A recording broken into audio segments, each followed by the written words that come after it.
नमस्कार, आप देख रहे हैं दैनिक रणघोष न्यूज, बेहतर बदलाव की आवाज।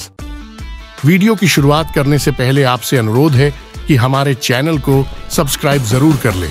अडानी के नाम पर देश की ऊर्जा को विदेशी ताकतों की खुराक बना रहा विपक्ष, इस सच को भी अब समझना होगा।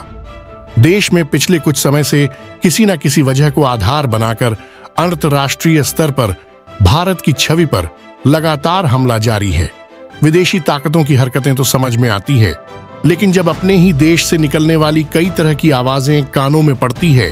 Constitution says all people should be treated equally. Prime Minister Modi says Adani is going to be treated differently than every other Indian. पूरी दुनिया में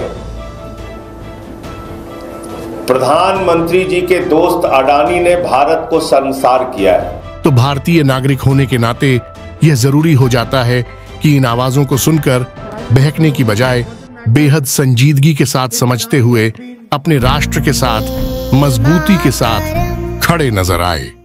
विश्व के मौजूदा हालात को देखते हुए घर के भीतर देश के राजनीतिक दल कितना ही आपस में एक दूसरे के खिलाफ मोर्चा खोले। ये लोकतांत्रिक व्यवस्था का स्वरूप है, लेकिन विदेशों में भारत के खिलाफ साजिश रचने वालों के नापाक इरादों को पूरा नहीं होने दे, इसके लिए सभी को जिम्मेदारी के साथ आगे होना पड़ेगा।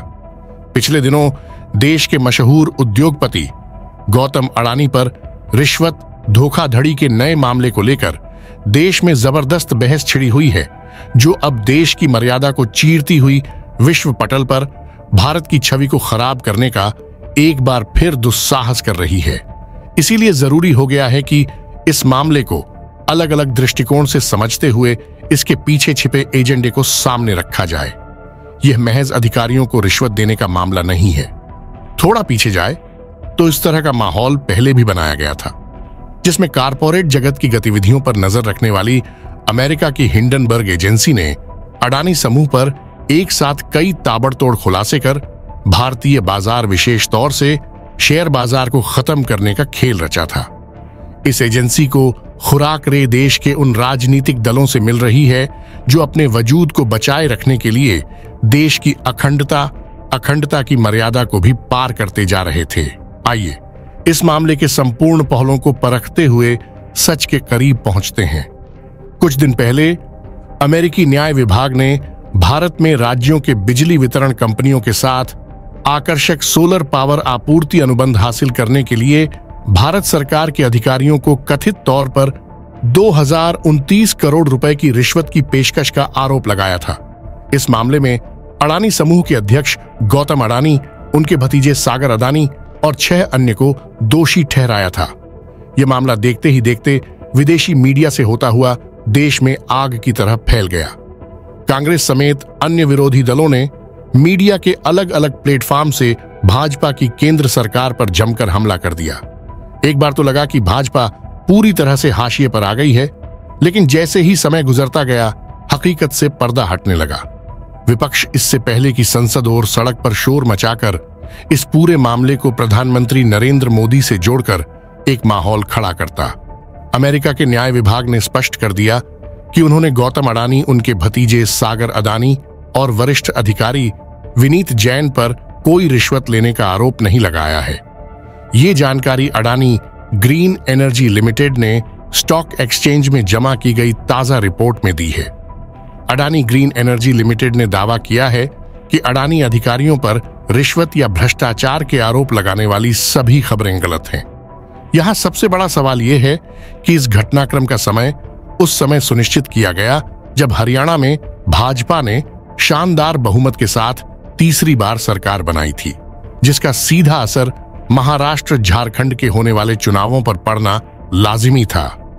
जिस बिजली वितरण कंपनी के अधिकारियों पर रिश्वत का उल्लेख किया गया, वे केंद्रीय ऊर्जा मंत्रालय से संबंध रखती है, जिसके मुखिया मनोहर लाल है, जिन्होंने हरियाणा चुनाव में युवा उदार चेहरे नायब सैनी को दोबारा सीएम का चेहरा बनाकर प्रधानमंत्री नरेंद्र मोदी के विश्वास, केंद्रीय गृह मंत्री अमित शाह की समझ को एक मजबूत दिशा देकर हैरान करने वाली जीत दर्ज करा दी थी।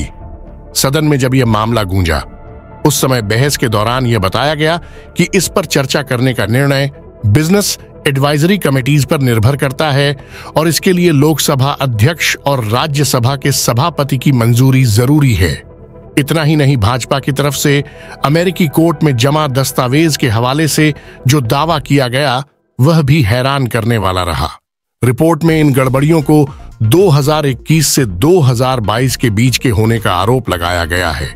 इस दौरान हुई गड़बड़ियों में 4 राज्यों का जिक्र किया गया है।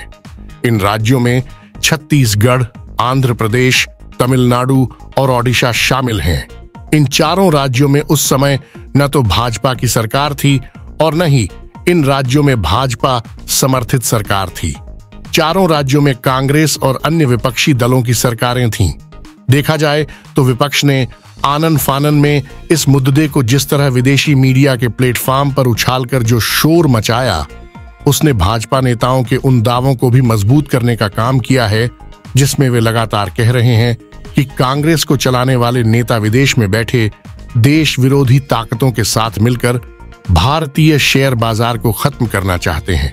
भाजपा का कहना है कि हिंडनबर्ग के मेन इन्वेस्टर अमेरिकी बिजनेसमैन जॉर्ज सोरोस, जो प्रधानमंत्री नरेंद्र मोदी के विरोधी और टूलकिट गैंग हैं, के साथ मिलकर पहले भी ऐसा कर चुके हैं। विपक्ष इस तरह से पीएम मोदी से नफरत करते करते देश से नफरत करने का नैरेटिव फैलाता है। भाजपा इस सवाल पर भी विपक्ष को घेरने में कामयाब नजर आ रही है कि पिछले कुछ सालों में देखा जा रहा है, जब भी देश में छोटे बड़े चुनाव में भाजपा मजबूत नजर आती है, संसद सत्र शुरू होता है, उसी समय ही ऐसे आरोप सामने क्यों आते हैं। इससे पहले पीएम पर डॉक्यूमेंट्री हिंडनबर्ग रिपोर्ट इसके प्रत्यक्ष प्रमाण है। कुल मिलाकर देश में तमाम मसलों पर जमकर राजनीति होनी चाहिए, यही हमारी लोकतांत्रिक व्यवस्था है, लेकिन देश की छवि को दांव पर लगाने की मानसिकता किसी सूरत में जायज नहीं है।